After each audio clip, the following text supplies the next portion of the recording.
Lizzie, before we get going, I do want to note that a connection to Epstein or appearance in the files is not evidence of a crime or a suggestion of wrongdoing. Bloomberg News contacted people included in the article, some of whom we will talk about for comment. Their responses or decision not to respond are included throughout the text of the article, and we can get to some of those.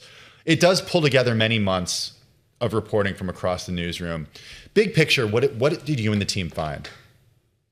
Yeah, absolutely. I mean, I think you hit on it there a little bit. Over the last months, years even, reporters across our newsroom, and that means internationally across many newsrooms, probably at this point, hundreds of reporters involved, have been breaking news and doing deep dives into lots of different aspects of Jeffrey Epstein's life and the relationships he built. And what becomes apparent when you look at that reporting and you start to sort of absorb what's out there is the size and scope of the network of people that he was in touch with. And that doesn't just mean, how many people. These are sort of rich, influential people that spanned not just different geographies, but also different industries. He was in touch with people from finance to business, from academia to politics. And so it just became really interesting to think about how he did that, all the ways that these different people were connected to him, to each other, the way that they communicated. And we really wanted a way to visualize that, because it's hard to get your arms around when you're dealing with such a sort of huge amount of documents, as we know from the Department of Justice files that have been released, and also a large number of people. So we kind of approached it in this way where we hope to make it, as you said, easy for people to navigate and digest and try and show just how big this network was that he was able to build. I mean, I think, Lizzie, is it also safe to say, and I highly recommend everybody go to the Bloomberg or Bloomberg.com, because you do make it very visual. And it does feel like there's a core of inner people. But is it safe to say that there are different layers of people that may come up within his sphere? So I think these relationships were all very, very different, right? And that was part of the way that he operated. He seemed to go to different people for different things. He wanted to feel intellectually interesting, and he communicated with people across academics. He, wanted to pursue money and wealth, and there were certain relationships that he cultivated that helped him to do that. And then within that, there were also these very transactional ways that he approached things. He liked to connect people that he knew to other people that he knew, almost as a sort of form of currency, to show that he could sort of lever these relationships to connect people.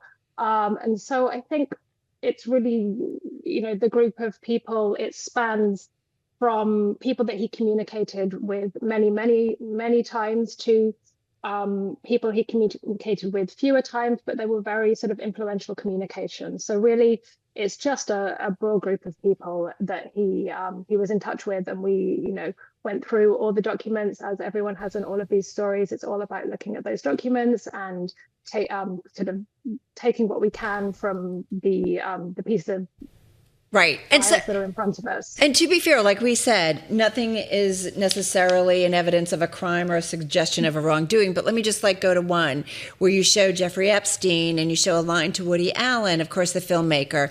Then there's a separate line to Leon Black, of course, the co-founder and former CEO of Apollo Global Management, who has a line to Brad Karp, the former chairman of law firm Paul Weiss.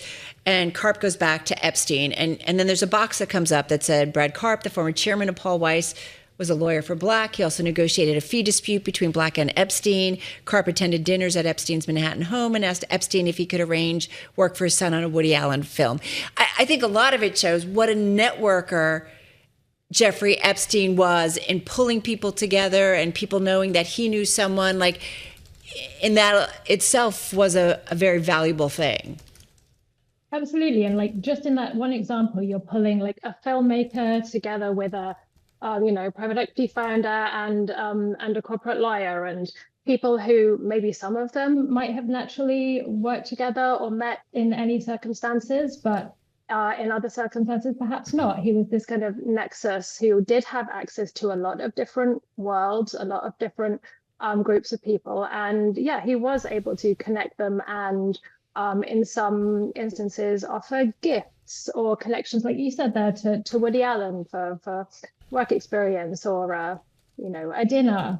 And what is also included in the files, it's not just emails and communications. He was a busy person who had his agenda organized by staff, right? So you have these lists of meetings. So you can see him going from breakfast with one person to lunch with another person.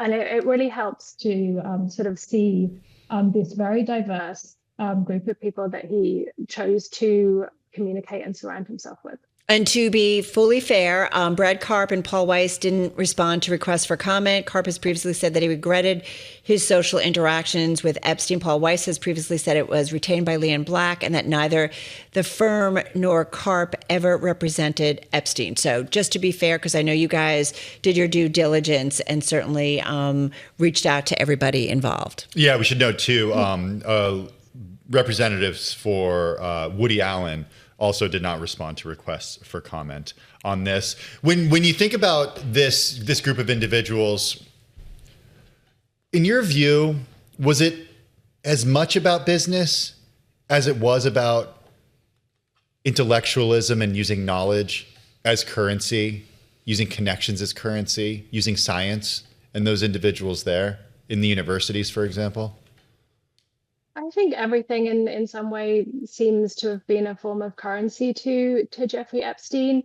With some of the connections to the universities, he was donating a lot of money to these people, and that was a very normal thing for wealthy people to do, to sort of extend philanthropy to places that were in some cases, I'm sure, very much in need of that money. And he really did take a keen interest in some of the research that professors were doing. He seems to have been intellectually curious about a number of different subjects and things, and sort of that's how some of those relationships appear to have been formed. There were donations over years and years. Some institutions did cut him off, decided not to take any money from him once some of his criminal history became public. But that's one way that he certainly sort of ingratiated with himself and sought influence at places. In other cases, I mean, he was certainly trying to win business deals, make money, make introductions that were maybe going to be financially beneficial to him and to others. So his motivations and interests seem to have been very varied, and this group of people reflects that.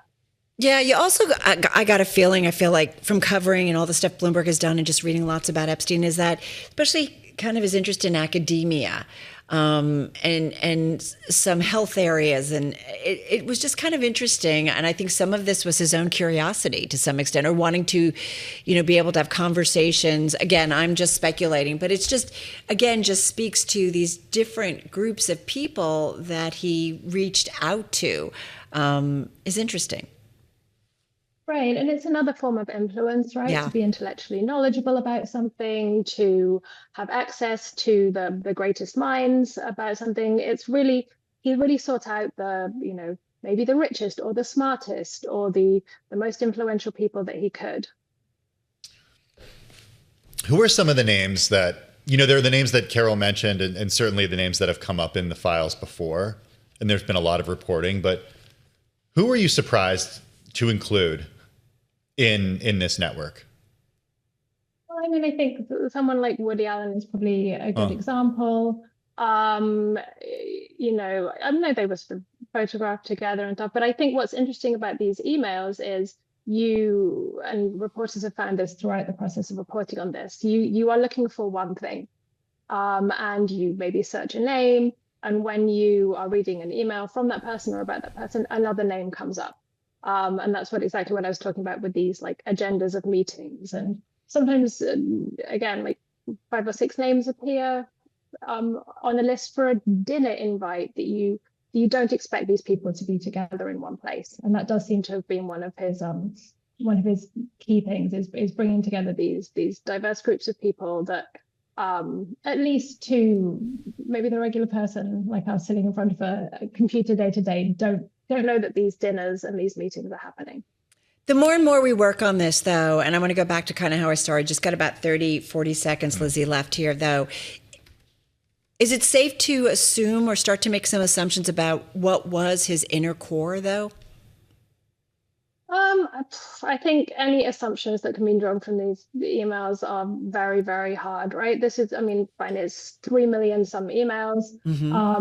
You missed one, you could have missed a huge amount of money changing hands, or a completely different person that you haven't seen mentioned before. So, the research never ending. There is definitely more to be done, and I'm sure we'll keep doing it. You mentioned money in just 15 seconds. I mean, the money flows. I mean, Tim and I talk about it, follow the money. You guys do too, I'm sure.